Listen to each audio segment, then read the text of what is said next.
All right. All right. All right. Yes. Welcome back, folks. It is Payton 3.0, the EDM and drum set vocalist Zombie Supreme.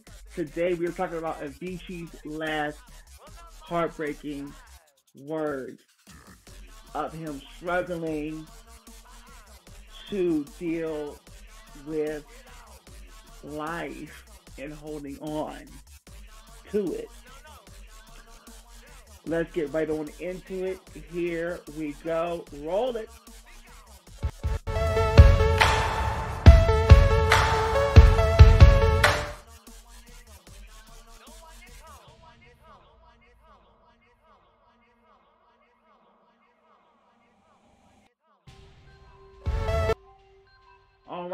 All right.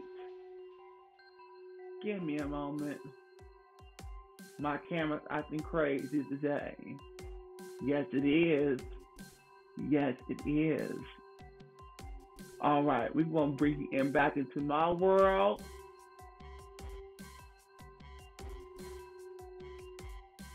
There we go. Whoop.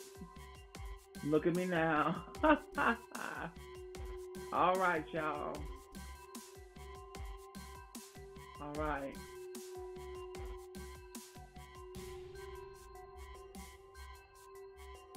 There we go. I think that's good. We can make that better. Yes, today we're actually, we always are in my bedroom, but we're back here. We're back in here for like at least the Payton 3.0 EDM World News portion of the series for the first time. Because it's into like the green screen and all that, turning it on, getting it up, honey. I ain't got time. Okay? So we're here to get into the meat and potatoes of everything. You guys see my little bowls and shirts, and honey, I'm in a little shack, okay, in the garage of somebody's house. Because right now that's all I can afford while I put money into my future dreams, my business. Working these 9 to 5 jobs, okay? So anyway, with inflation going up and everything, I can't focus on getting my own. Ooh, sorry, I did it again, didn't I? I was scratching myself. Sorry. Not really. Getting, getting, getting my own apartment or definitely not a house, honey. It's just, honey, I'm sorry. I'm not there. If I was trying to pursue a business, if I work with somebody else as a career, um, then I would have my own apartment here in Vegas. But that's not what I'm going for, so I had to sacrifice and all that. For those of you who don't know. But anyway, let's get into it. Avicii, okay, his last words, right? But before we get to that, I forgot to pull that down. My mistake. My mistake.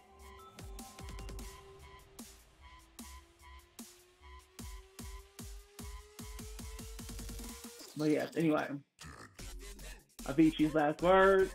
Yes. Before we get to that, we need to get to this, okay? Because or if you don't, you're new, thank you so much for being here. I am a shameless self-promoter, okay? I am an artist, and it's hard for us in these street periods, these physical streets, and these digital streets, goddammit. So anyway, if you really care, come support. YouTube number 2 is the channel you're on right now, which will actually end up becoming the predominant YouTube, because YouTube number 1 is going away, because YouTube number 1 is merging with this particular YouTube channel that you're on. Okay, just slowly. Website, Payton30.com. Okay? Sessions Live, sessionslive.com says Payton30662. Get 3 free unreleased songs. Yes. SoundCloud.com says Payton30. Instagram.com says Payton_3_star. Facebook, Soundtrack Community Facebook, all that, honey. You know what it is. Take a look at it.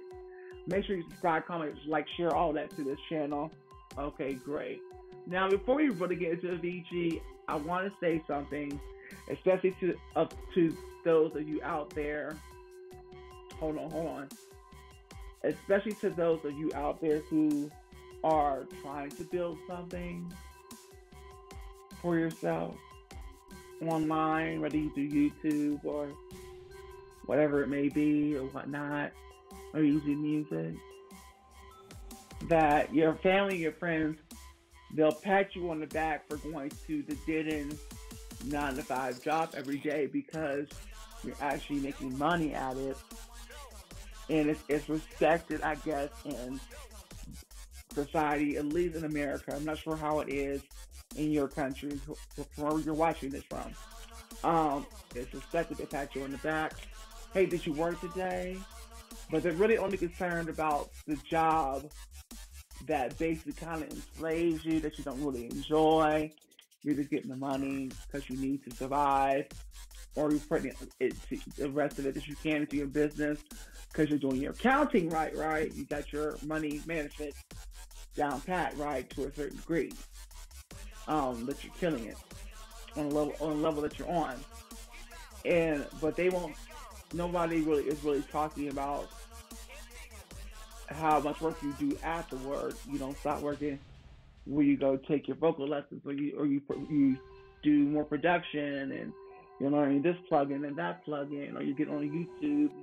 Nobody, your family and friends are not most of them probably not praising you for that, because number one, you're not really making money at it. They still don't understand it. They think it's just a hobby or something that you're doing. So you don't get praised for that. Or if you're just home, it's your job, but you're working on that, and they're like, "Oh, no work today." What are you supposed to say? Like, "Yes, I'm working on my business."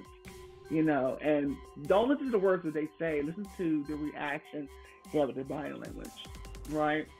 They might go, "Oh, okay." Like the same enthusiasm is not there, like it is for when you go to your 9 to 5 job. Oh, okay, girl, yeah, got 9 to 5 working there. Have a good day, you know. So that's just the way it is, okay? But you have to stay focused on the goal, so you can wait from that 9 to 5 job that don't do for you really. I mean, it's helping you towards your dreams for a little bit. Yeah, the truth is, we all really need more cash, more money, because these 9 to 5 jobs ain't really paying us enough so that we can move ourselves faster. Okay, and I'm not somebody that's trying to sit here and build a business off of loans from the bank, investors, and all that stuff. Okay, sorry, not gonna do it. Okay. No, I want to build it off my own equity, even though it's gonna take me a longer time. Anyway, let's get into what we came here for. Avicii's last words.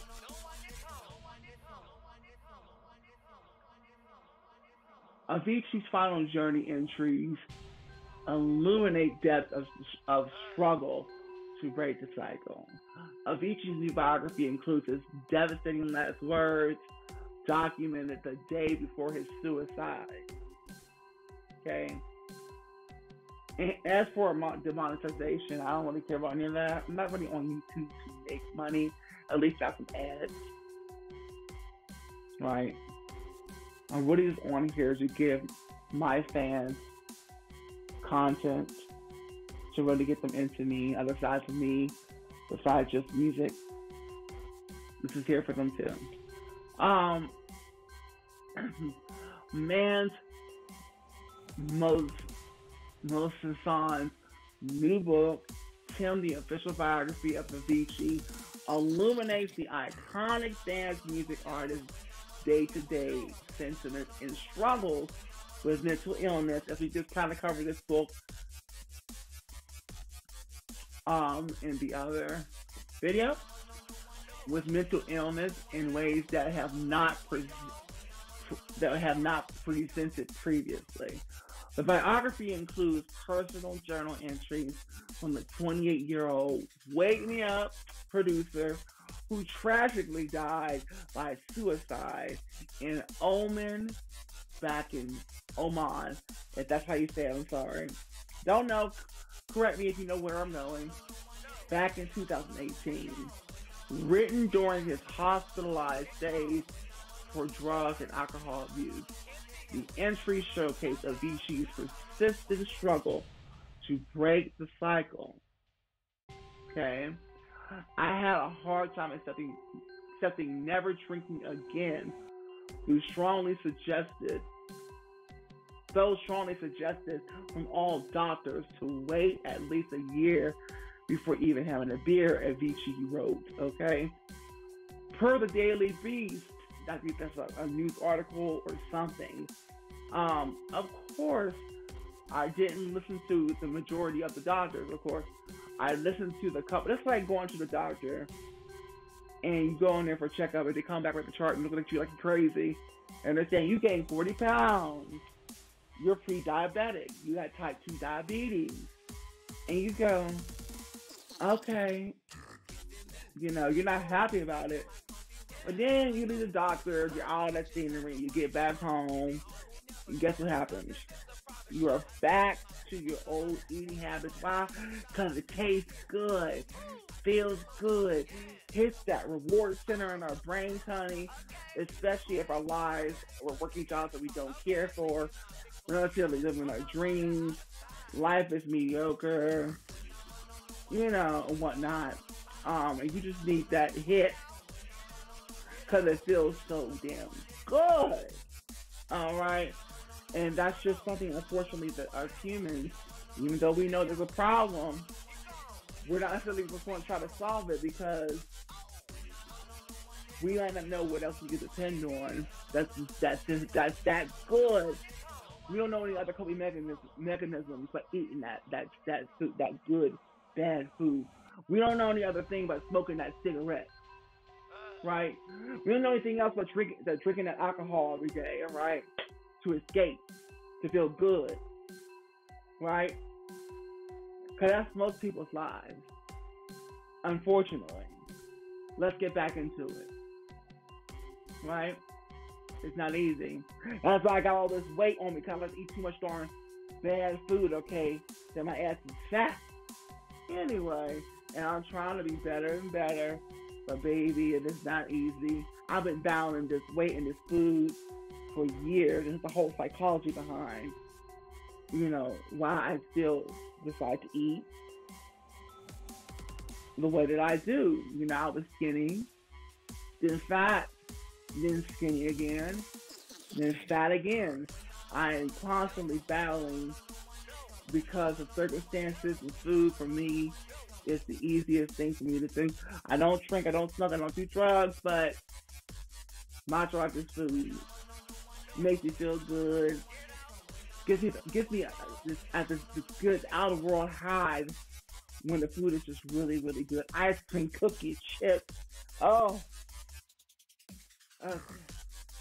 Lasagna. Come on, let's talk about it. McDonald's. Ooh. Burger King. Orange chicken. Yes. All right. All my vices. Yes. Everything on that grocery store shelf, my vice. Candy. Oreos. You name it. You don't know it's bad for me, honey. That reward center when it's hit, there ain't nothing else like it, honey. Especially after a long day. You want to just go home, turn on the TV, say, fuck the dream. Okay? Fuck the dream. Let me just open up this pack of Oreos, cookies, McDonald's, let me buy, and sit here and watch the TV. Right? Alright. Let's go. Let's get back into it.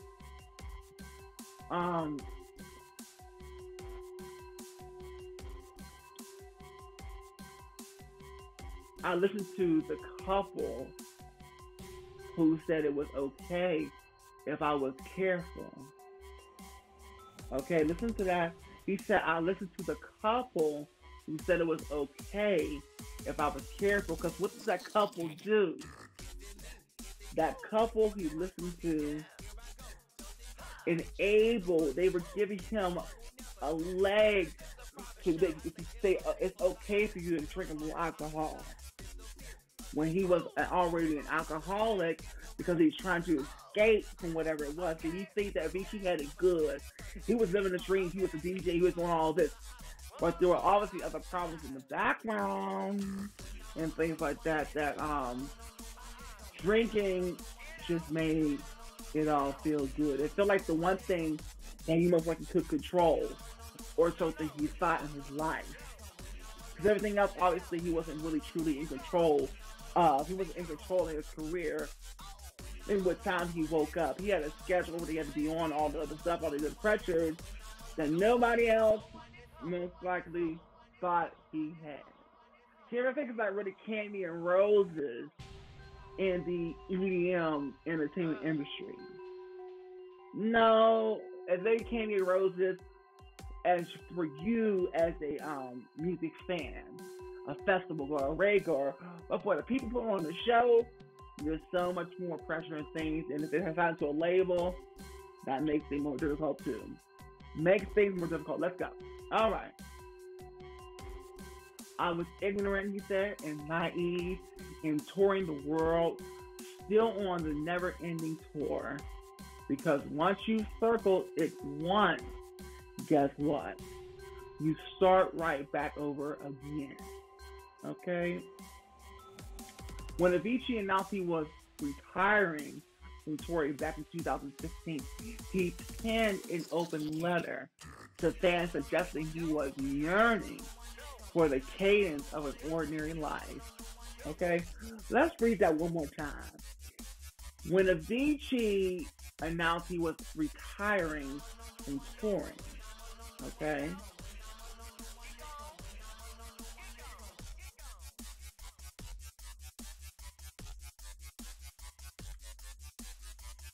He penned an open letter to fans suggesting he was yearning for the cadence of an ordinary life. Something that we take for granted. But let's be honest, it's not like an ordinary life. It's something to yearn for. It's not like necessarily being a music artist. It's something to yearn for. And the fact that he was signed to a label that controlled a lot of things, had a lot of pressure. That means everybody on that label he was signed to had to make their money. So guess what? As an artist, especially when you're signed to a label, you are a product, right? You are a product and you are to be sold. You are like a piece of candy. You are like a computer laptop in Best Buy to be sold. Okay? You're like a nice hat at the little souvenir store in Las Vegas to be sold for profit and revenue. And that's the dark reality of actually being an artist. You see, not all candy roses, especially when it's not so label.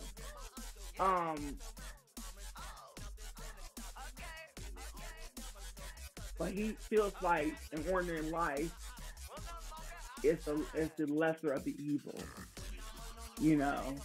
And most likely he had ordinary life before. Now he wishes he can go back to it, right? Anyway, I am blessed to be able to travel all around the world and perform, but I have too little left for the life of a real person behind the artist.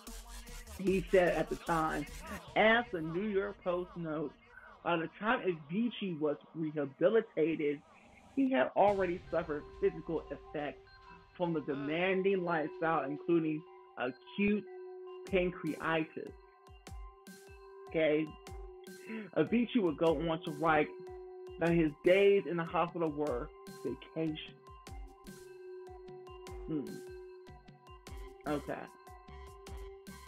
Vacations in themselves, since they muted the stress and the anxiety of his everyday life.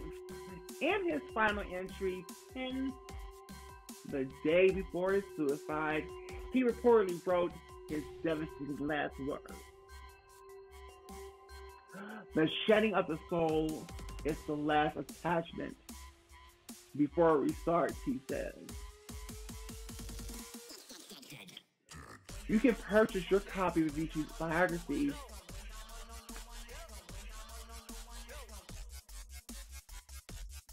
you can purchase that if you haven't already. Proceeds from the sales of the book will benefit the Tim Berglund Foundation, a charity launched by Avicii'S parents and their son's memory to fund research and develop preventative solutions against suicide. And like I said before in last year, I think that's very noble. Every time somebody famous, somebody dies, the parents want to start some kind of charity to prevent it the next time or whatever, or not. But let's ask a serious question. And like I said, I don't really care about monetization or that. Who cares? Not sure the video's going to be taken down because I'm saying the suicide word, but I'm saying it anyway. Been saying it already. Can suicide actually be prevented? Let's have a comment in the comment section about that.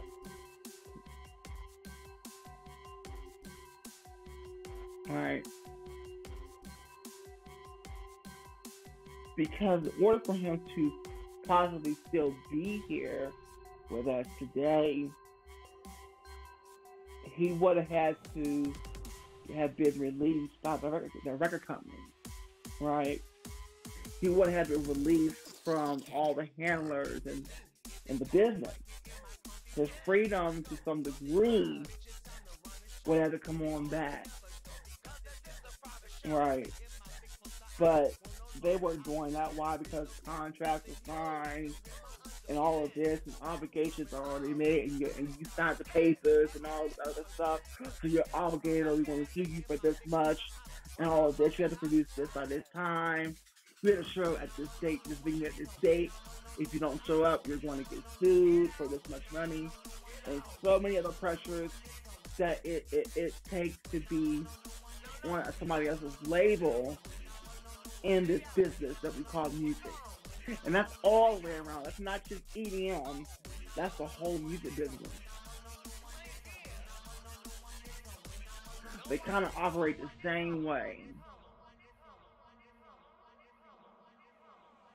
So with that being said, music business eats a lot of people up in so many different ways. Why? Because the business literally dehumanizes you. And a lot of people aren't really made for the type of structure that particular business and being signed to that label is. They're not really made for that. They can't really handle that. Yes, they had dreams, but unfortunately, and I don't believe in God or anything like that or the devil, but I'm just going to use this analogy for this particular sake as an example. When you sign to the devil, basically, which is a music label, for the most part, most artists will not get the best truth. Most artists are made to handle that. They just want to make great music, play the fans, play the people, maybe get on the big stages and play, but that all comes when your dreams are bigger as an artist. You want to do all this other stuff you see other people doing on TV, like your favorite DJs out there, Skrillex, Excision and all them, Martin Garrix, all them, Steve Aoki. It comes at a big cost, and you have to ask yourself, are you actually really ready to pay it? But see, a lot of people don't know what they're paying the cost of. They're going to sign their dreams, they're going to sign that contract, and everything's going to be roses and golden, and they find out the ugly truth after the fact that you've been trapped and locked in prison in these chains and shackles of a contract.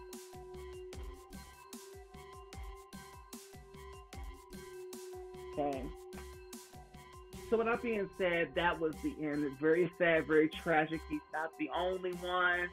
A lot of people out there in this business have most likely committed suicide quietly, died some kind of way, what, you name it. But anyway, this has been Payton 3.0, EDM World News, and I will see you on the next one. Thank you so much. A little bit of social media promotion.